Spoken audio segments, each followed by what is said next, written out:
Hi guys, welcome back to the channel. FPL Consult here, and in today's video I'm going to share with you guys an early Game Week 8 wildcard. So we'll start by talking through a couple of things I would consider if I was on a Game Week 8 wildcard, have a look at the fixtures moving forward, and then show you guys my Game Week 8 wildcard draft. So if you guys do enjoy this video, please do drop a like and also subscribe as well if you are new around here.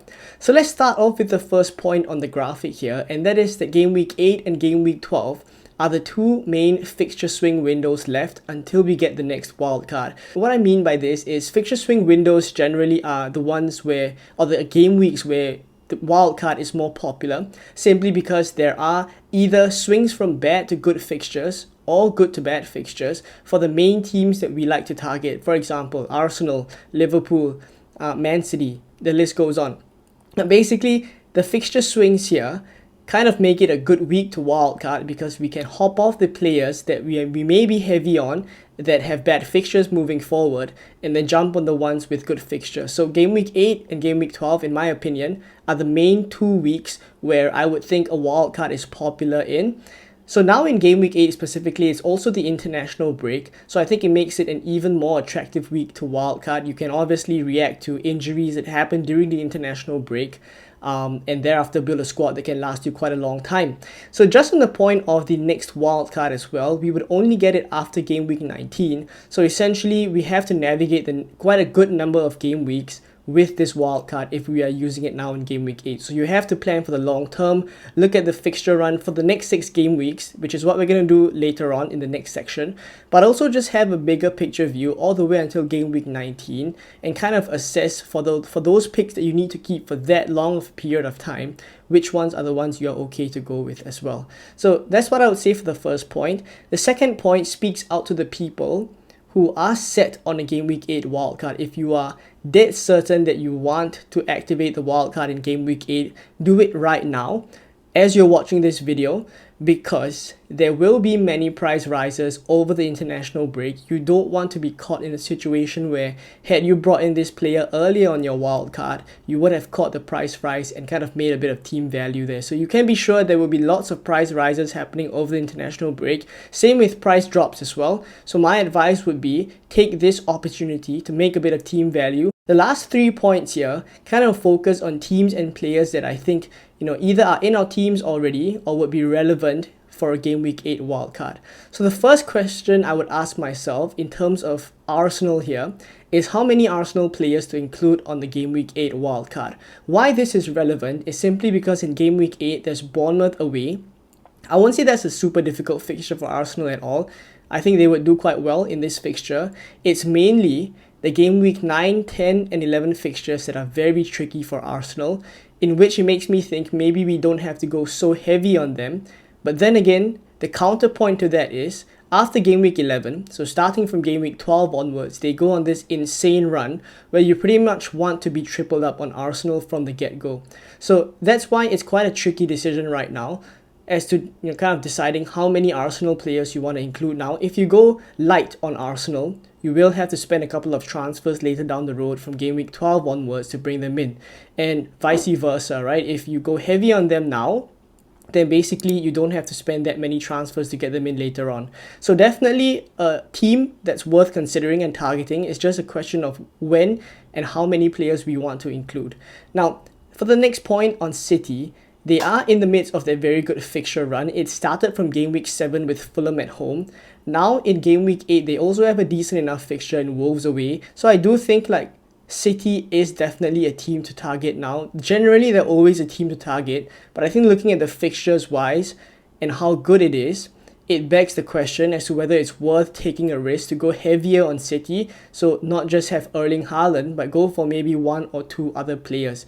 Now, it's really only because the fixtures are so good that I would say there is some benefit to taking the risk and going heavy with them, simply because I think there will be a couple of good options popping up, some more secure than others. For example, Vardiol compared to Rico Lewis, And then, for example, now because Kevin De Bruyne seems to be injured, maybe Foden gets a longer run in the squad and his minutes start to get better. So I think there's definitely risks involved as long as the player's name is not Erling Haaland. You will never be certain whether the player is going to start. But how good the fixtures are, it makes me think whether it's worth the risk going slightly heavier on them. The last point I have here is on Cole Palmer. You see his picture on the left-hand side of the screen. The main reason why he's such a big discussion point that I want to spend a bit of time on is he obviously scored 4 goals in game week 6. A lot of people shipped him in game week 7 in reaction to that. Now in game week 8, I'm questioning because he has Liverpool away in game week 8 and it is a truly difficult run of fixtures for him. So it begs the question, can we exclude Cole Palmer from the draft despite how good he is and buy him later on in game week 12 instead, which is also when his kind of fixture run, similar to Arsenal, right, turns good. And that is when you definitely want Cole Palmer. So I think in terms of kind of tackling this question, it is a tricky one because he is 10.7 million. And I do think he will continue to rise in price as well. He only get more expensive. And I do think the fixtures, though they are kind of red on the official FPL fixture ticker, I don't think analyzing the fixtures in greater detail, I don't think they are super difficult. Like Newcastle and Manchester United in game week 9 and 10 respectively may not be super difficult. So if I'm looking at the kind of 4 game week span where they have kind of red fixtures, it's the Liverpool and Arsenal one that I'll be mainly concerned about. Aside from that, the Newcastle and the Manchester United one is really not too bad. So when you look at it from that perspective, and considering from game week 12 onwards, you kind of definitely want Cole Palmer, then maybe it's not so bad to go with him from the get-go and have him on the game week 8 wildcard already, so you don't have to work around the funds just to get him in later on. So that's one perspective. But then there's also the other side where maybe it's worth just going for maybe someone cheaper, say for Brennan Johnson, for example, or someone with better fixtures and just not that expensive, and then take advantage of the better fixtures, take a gamble that Cole Palmer doesn't do as well in this kind of trickier run of fixtures, and then hop onto him later on from game week 12. So it's definitely discussion to be had and also a debate that you would kind of find yourself in on a game week 8 wildcard. A bit of a spoiler is that I do have Cole Palmer, but I'm definitely not set on him, and we will speak more about him later on in the draft. So there we go with the points that I would consider on the game week 8 wildcard. Let me know if there are other things you are considering as well. If I've missed out any, drop it in the comments down below. Let me know what you think about these kind of things I'm thinking about as well. And if not, let's have a look at the fixtures. So having a look at the fixtures, which is always a good place to start when you're building your wildcard, what I've done here is I've had a look at the next 6 game weeks, so from game week 8 to game week 13, and I've arranged the teams in order of how good their fixtures are, and I can be sure that many people will not be happy to see Manchester United at the top of the fixture ticker. It's Brentford, West Ham, Chelsea, Leicester, Ipswich, and Everton. So objectively speaking, that is a very good run of fixtures. But at the end of the day, it is still Manchester United, and it makes us second guess as well whether in this run of fixtures that they can truly kind of put up good performances and score well against these teams. Just by the nature of the fact that they're not, performing very well right now, I think it definitely makes me kind of think twice as to whether I want to include any Manchester United assets or not. A bit of a spoiler is that I don't have any, but if you are somehow confident and you believe that Manchester United will do well in this run of fixtures, then I wouldn't put you off going for 1 or 2, at the maximum I'd say 2 Manchester United assets, because objectively speaking again, their fixtures are truly, truly good. So that's what I'd say about Manchester United. The next on the fixture ticker is still Brentford. So this carries on for quite a bit of time. Brentford have a very good run of fixtures for now until game week 13, but also all the way until game week 19. Because when I kind of expand the fixture ticker all the way from game week 8 to 19, Brentford are actually surprisingly top of the fixture ticker. And that will kind of explain why I have gone for a couple of Brentford players as well, as you will see later on in the draft. Because long term, and I mean very long term, the Brentford fixtures are quite good. So it's not just the next 6 game weeks that they are kind of second on the ticker. It's all the way until 19. Now, a couple of teams that I want to kind of call out as well is Wolves. Now, Wolves here are third on the fixture ticker. After this Man City game in game week 8, starting from game week 9 onwards, they have this truly good run of fixtures, and it also stretches until the next wildcard, so around the game week 19 period. So Wolves kind of are going a bit under the radar right now, I would say, simply because they had an absolutely horrible run of fixtures. They've already played Arsenal, Chelsea, Liverpool in the first couple of game weeks, and that's essentially why they're not doing well. But honestly, when I look at the Wolves team, they don't come off to me as a team that should be at the relegation zone. They have quality players, and there are quite a good number of FPL picks from there as well. So having one or two from Wolves to take advantage of the good fixture run coming up, I wouldn't mind that at all. Now, Spurs have a very good fixture run coming up. They're not as high up the fixture ticker because they do play Man City in game week 12. But if you kind of account for rotation here and there, and if you're alright to just tide through the Spurs assets for that game, the other fixtures read West Ham, Crystal Palace, Aston Villa at home, Ipswich at home, and Fulham at home. So it's a truly decent run of fixtures for Spurs, and looking at the way they're playing right now, you would kind of back their attacking players like Solanke, Brennan Johnson, etc. to do quite well. So that's why Spurs, I think, is also a team to consider. Now, moving all the way down, I want to just highlight the Chelsea, Arsenal, as well as the Aston Villa fixture run. They're all the way at the bottom of fixture ticker, and I think for good reason, right? You look at the fixtures moving forward, it is quite bad for them. Let's start with Arsenal, and this is the one where I said from game week 9 to game week 11, it gets tricky. It's Liverpool at home, Newcastle away, Chelsea away. So honestly speaking, it is a tricky run of fixtures where I think even the likes of Saka could struggle to get returns, for example, and even clean sheets don't seem to me like they will be very straightforward. But after that, starting from Nottingham Forest in game week 12 onwards, it gets good. So again, it kind of brings me back to the first kind of graphic where I was discussing how many Arsenal assets to have. Drop it in the comments down below, because Arsenal, I imagine, would definitely be a team we would want to target long term. But how many Arsenal assets will you have in your game week 8 wildcard draft? Let me know down in the comments below. For Chelsea, I think this one is relevant simply because of Cole Palmer. This is the one where I said from game week 9 and game week 10, it's Newcastle at home and Manchester United away. It's not that tricky. It's more the Liverpool away game in game week 8, as well as the Arsenal at home game in game week 11 that are more tricky, I feel.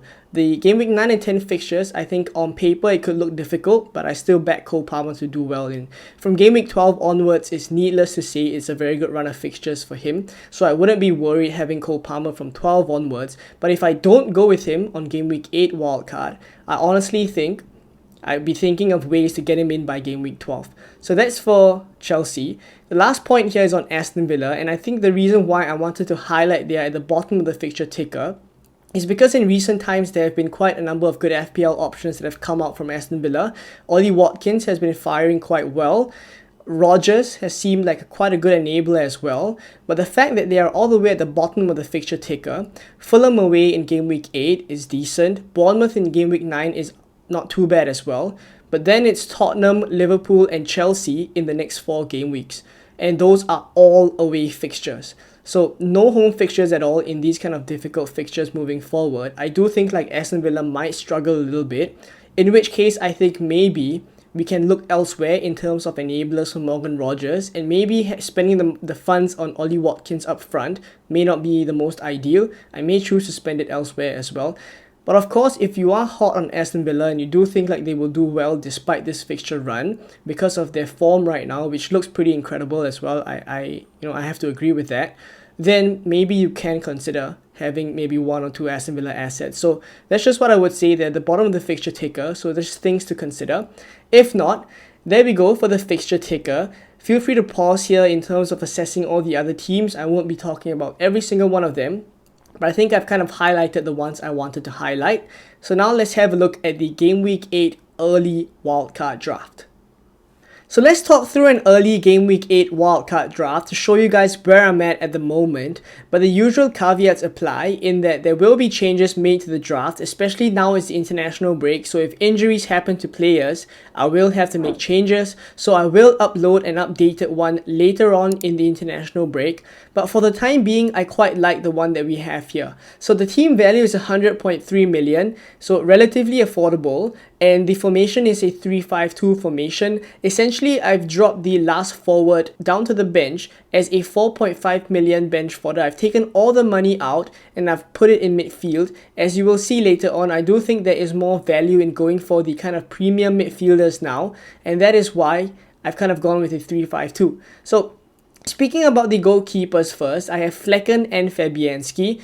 To touch on Flecken, I think there are obviously other keepers you could go for here, and Flecken does have Manchester United away, so it's not ideal, but the main reason I've still stuck with him is simply he's 4.5 million, he's relatively cheap, he starts for Brentford, and I do think like from now in game week 8 all the way until game week 19, Brentford being top of the fixture ticker means that he's a keeper you can just set and forget and have in your team that will have a good enough run of fixtures until your next wildcard. So that's the main thinking behind him. But I think obviously, as I've mentioned, there are other players you could go for. Raya and Edison are the two main keepers that I considered outside of Flecken. But the thing with Raya, which is also another reason why I only have Gabriel here, is that I do think the Arsenal fixtures are quite tricky. Especially if I'd go for double defense, I do think like game week 9 to game week 11 they might struggle. And that's kind of the reason why I haven't gone for Raya. But I do think like looking at the way I've set this draft up, you don't need to make that many transfers moving forward, in which case you could always spend a keeper transfer, say in game week 12, to do Flecken to Raya, and that's your second Arsenal asset already, and then you can get one more further down the line. So I think Flecken to Raya could be a move for this draft.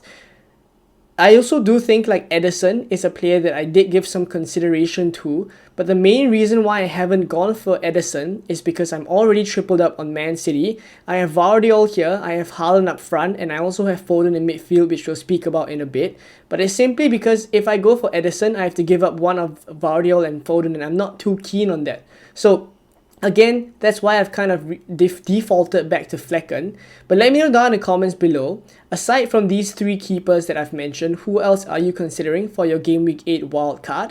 Now, on the bench, again, Fabianski just the kind of bench for the 4.0 million keeper. Now, for the kind of defenders that I have in the starting 11 now, it's Davies, Vardiol, and Gabriel. And then on the bench is Wout and Nuri. So we'll speak about the ones in the starting 11 first. Davies, Vardiol, and Gabriel. The more expensive ones are obviously Vardiol and Gabriel.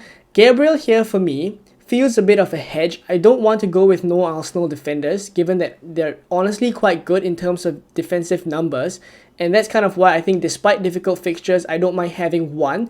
But the thing with Gabriel is that he doesn't only rely on clean sheets, which is why I like to have that attacking threat from him to kind of counter the difficult fixtures that they have. He could always score in those fixtures. And then come game week 12 onwards, I will already have him for that good Arsenal run. So he not only acts as a hedge, but a bit of an anchor as well, in that I can start with this one Arsenal asset and then bring in two later down the line. So that's the thinking behind Gabriel here. For Vardiol, he is definitely, to me, safer as a pick as compared to Rico Lewis. I do think like there's many setups that Pep can go for. He could always go with a setup where John Stones is in midfield, for example, and then maybe Rico Lewis doesn't need to start.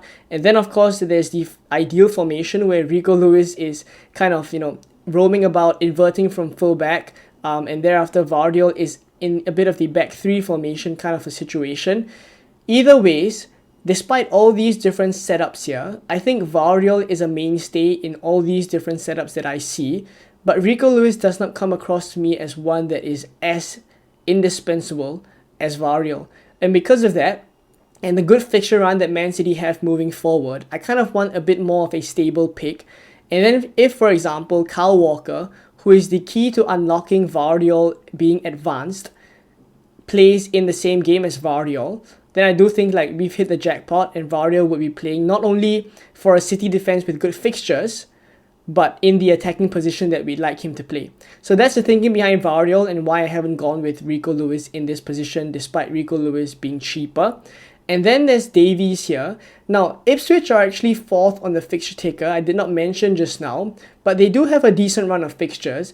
Now, I'm not going to say that Ipswich defensively are a very strong team. I don't think that is the case.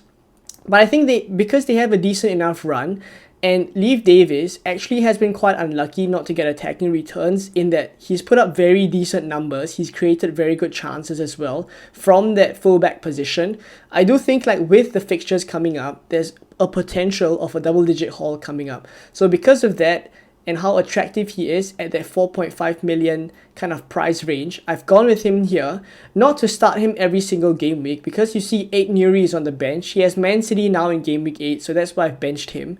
But given that Wolves also have a very good run of fixtures coming up, I'd be very happy to just rotate 8 Nuri and Davies, depending on how good the fixtures are for either of them. So the thinking for this draft is to start Vardiol and Gabriel week in, week out, and then rotate between 8 Nuri and Davies. And then Wout Faes, 4.1 million, just a bench fodder.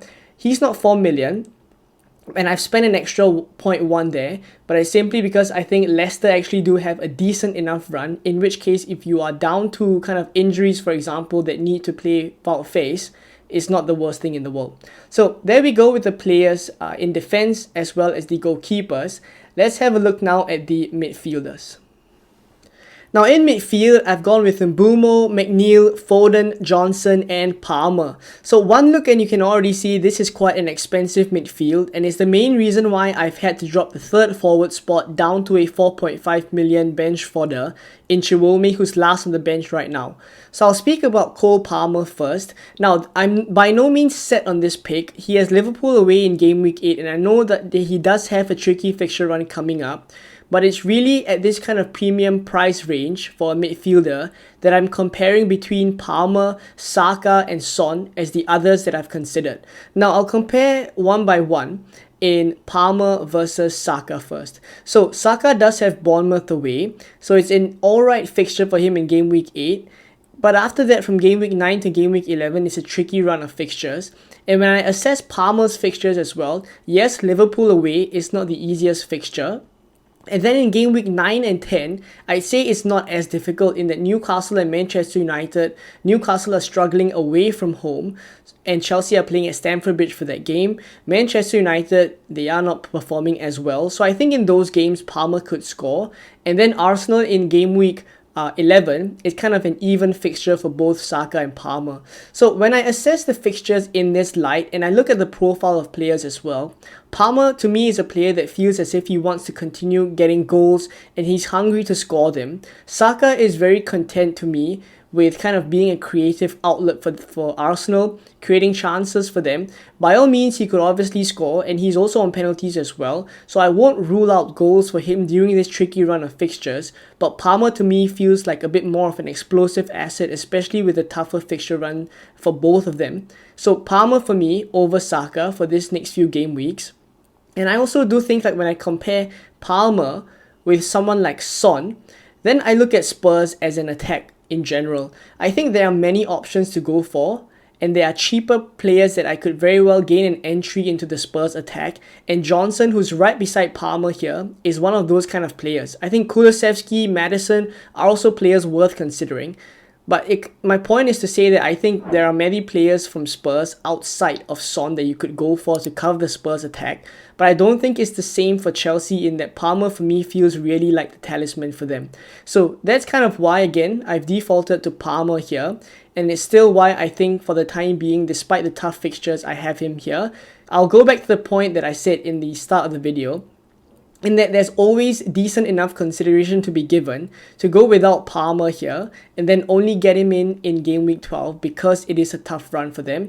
And you can obviously consider the option, if you don't go with Palmer, to drop him down to a cheaper midfielder and thereafter spend more money in attack for someone like Ollie Watkins, for example, if you do want to go there. It's just variations you could experiment, but for the time being, I favor this Palmer variation and I have him here as the premium midfielder. Now, about the next most expensive player here in midfield, it's Foden. So the main thinking behind Foden here is we all know he has a minutes risk, but I did say that the Man City fixture run is so good, and I think this is the time, especially when Kevin De Bruyne seems to be out, that Foden could be getting a decent enough run in the side. I do think like his minutes now feel a bit more secure to me. I don't think we can ever say that a City player is 100% going to start. But Phil Foden, to me, at this point of time, with the way he's playing and slowly picking up form, and the fixtures that they have moving forward being perfect for him to kind of, gain confidence and get a couple of returns going, I think Foden's minutes could be quite good. And if you feel the same way as well, I think having him here could be quite a big differential, especially for Game Week 8 wildcarders. So I have him here as the second City asset, and then Haaland up front as well. So that completes the kind of Man City triple up, and it's also the kind of the main reasons why I'd rather not go for Ederson and go for more explosive picks in Vardiol and Foden. Now, going further down the bracket into the kind of mid-price midfielders, it's Mbeumo here that I have, and then Johnson. So I'll speak about Mbeumo first. I honestly don't think much has to be said about him. Brentford's fixture run, as I've mentioned, have been very, very good. And I also do think like Mbeumo is just performing at a crazy level right now, that even against Manchester United away, I back him to do something, right? So Mbeumo to me feels still like a lock on wildcards. This was the case for Game Week 6 wildcard. For Game Week 7, it was also the case. And I don't think it's any different now in Game Week 8. Now, for Brennan Johnson, he's at 6.4 million now. I did speak about him a little bit just now in the Spurs attackers. He feels to me, out of all the midfielders, like he's the one that is performing the best at the moment. He's on an incredible run of scoring goals at this point. And I also think like Spurs attack is coming into a season where they are really in full flow, right? These last couple of games have seen them scoring quite freely. And Brennan Johnson has been quite at the heart of all these returns. What I like about him is that he's not so much the creator. I don't think he creates lots of chances for them. His XA is not as high, but it's really the XG that is quite high for Johnson in the positions that he takes up, or just having that knack of knowing where to be and how to finish the chances that are presented to him. I think at this point, he is someone that is coming up to me as a preference ahead of someone like Maddison, who's more creative, but maybe not as hungry for goals, or Kulusevski as well, who may not get in the kind of similar positions that Johnson is getting into. So that's kind of why I favor Johnson at the 6.4 million bracket ahead of the other Spurs midfielders. And then I have McNeil here, who has Ipswich away. Now he's at the 5.5 to 5.6 kind of a price bracket, a very cheap enabler. And the main reason why I have him over Morgan Rogers is because Aston Villa at the bottom of the fixture ticker. And if I go with this kind of a setup, I really want to go with kind of set and forget players. And McNeil with the fixture run that Everton have feels to me like a set and forget player. This new number 10 role he's playing is very attractive to me in that he gets into very, very good positions.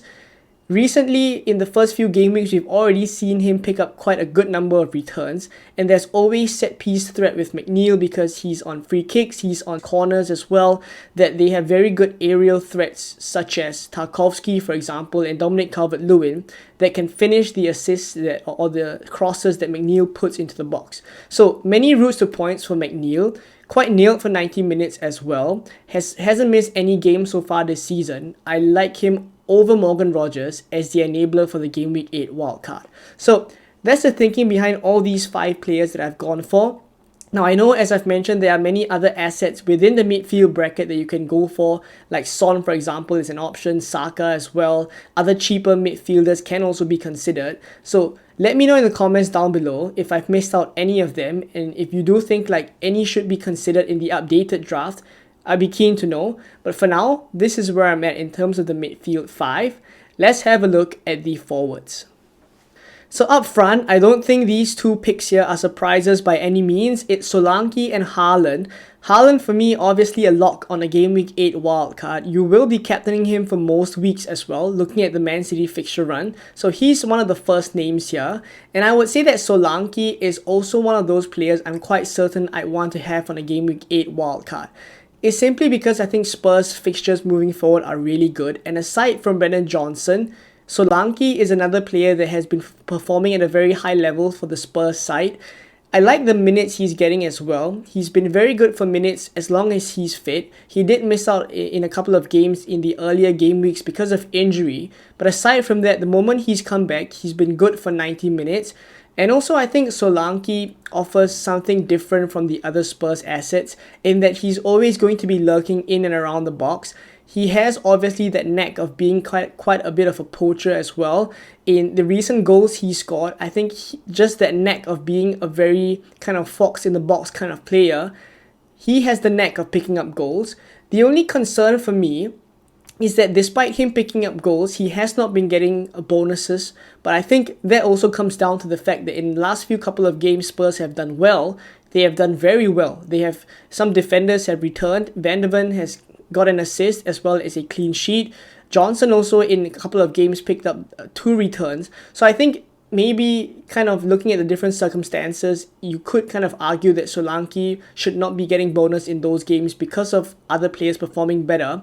But what I would at least hope to see is Solanke getting bonus points when he scores 1 goal. Because when you compare it to kind of other forward assets, usually, take for example Chris Wood.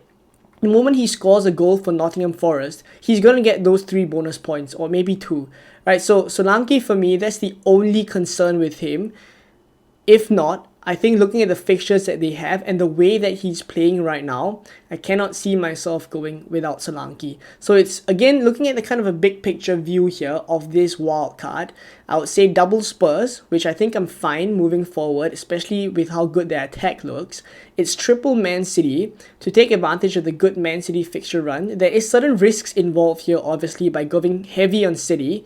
But I think it's worth going there in terms of, a Game Week 8 wildcard and how kind of the fixture swings here are for Man City. Now, in terms of the other areas where I think you could potentially go different, it's Palmer to maybe Saka or Son if you do want to go there.